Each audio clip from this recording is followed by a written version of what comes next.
কিরে বাবা ইলিয়াস, কি করস? কেন কি হইছে? বাবা রে, আমি তো দুদিন হয়েছি আইছি, তোর মারে রাখা আমি চলে যাবো। সইলা যাও, সমস্যা কি? বাবা রে, তোর যে কইছিলাম 10,000 টাকা ব্যবস্থা করে দিতি, এটা কি হইছে বাবা?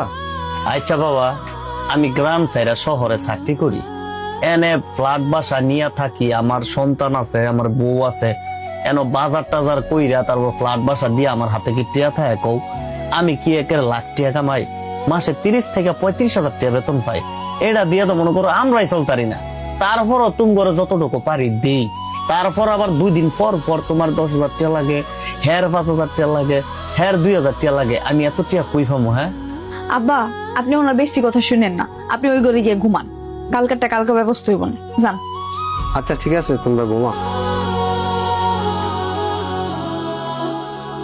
আপনি কিভাবে ব্যবহার করতেছেন ওনার সাথে? উনি আপনার বাপ হয় না? বাবার সাথে কিভাবে ব্যবহার করতে হয় এটা এখনো পর্যন্ত শিখেন নাই। আপনার বাবা গ্রাম থেকে আসছে, আপনি আরো বলবেন 2 দিন বাড়ায় থাকার লেগা, তা না করে আপনি বলতেছেন সকালে টিকিট কেটে দিতেছি যাওগা। এটা কেমন কথা?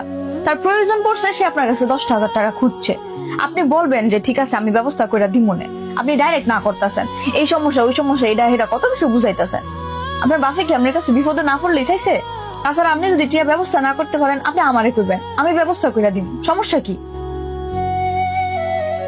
দেখো না, 2 দিন পর পর আয় পরে এই সমস্যা এই সমস্যার লেগা, এরপরে 2 দিন পরে পরে এন 10,000 টাকা লাগবে না 5,000 টাকা লাগবে। 2 দিন পর পর আয়া পরে এটা আবার কেমন কথা বলতেছেন? হ্যাঁ গো, তো এই জায়গায় থাকার কথা, এখন হ্যাঁ গো সময় হইলো গিয়া নাতি নাতনি গুলোকে খেলবো, আপনি কি হ্যাঁ করে গ্রাম ভাড়ায় ফিরে রাখছেন? এটা আপনার এনে সমস্যা। হয়েছে, শুনছি তোমার কথা। বাপ মারে সম্মান করতে পারে না, উনি আবার বড় বড় কথা কয়। 2 দিন পরে আপনি যে ফুটো পরে আপনার লোক এটা করবো।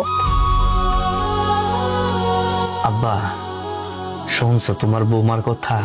এখন কি বুঝলা? আমার বউ কি আমারে তার কইরা ফেলাইছে? হ্যাঁ, তোমারে কেমনে সম্মান করন লাগে, মারে কেমনে সম্মান করন লাগে, আমার বউর এটা জানা আছে। আর মাই গ্রাম থেকে আমারে ফোন কইরা খালি উল্টা পাল্টা কথা।